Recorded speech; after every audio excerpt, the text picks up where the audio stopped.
SoftBank pulling out of its investment in WAG, according to people familiar with the matter, and an internal memo that was viewed by CNBC. SoftBank is selling its stake in the dog walking startup back to the company and giving up 2 seats on its board. Joining us right now to talk this morning about tech is Lisa Chico, Business Insider's senior tech correspondent. Erica Pandy from Axios is also joining us this morning. What do we think is going on with SoftBank right now?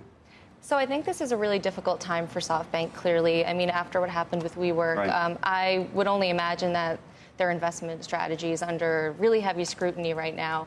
So I think what you're seeing here is SoftBank trying to be a little bit cautious and trying to get ahead of things and possibly prevent another WeWork from happening. And you think WAG was going to be another WeWork?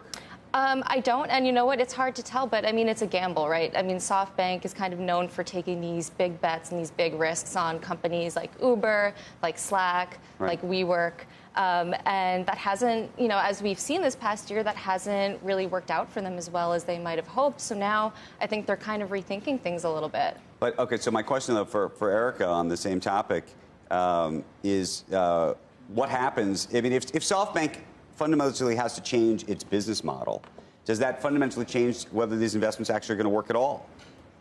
I mean, I think, well, first talking about WAG, I mean, in terms of SoftBank, this is a relatively small deal, so it's not as big of a story as the WeWork thing, but I think that we're definitely going to see SoftBank start to change things up. The smartest way I've heard this explained to me is that a lot of these companies, Uber and WeWork and WAG, were kind of subsidizing this urban millennial lifestyle, and SoftBank was last money in on a lot of them. So when SoftBank pulls out, it's kind of hard to find more money to follow it.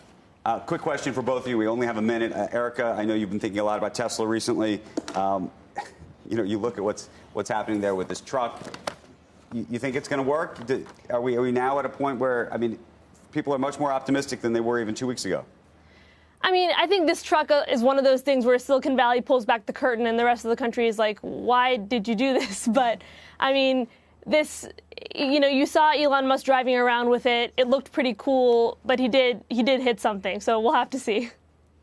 You have a take? Yeah, I think following what Erica said, I think we really have to see. I mean, Elon Musk is definitely hitting that goal of generating a lot of buzz and getting a lot of attention and getting a lot of eyeballs on this thing. I think the question will be, you know, they've already got 250,000 pre-orders. I think the question will be, can they produce it fast enough to actually fill those orders when the time comes? Okay, final question, because we've been debating at Amazon, New York City, and this whole headquarters. Is AOC right or wrong?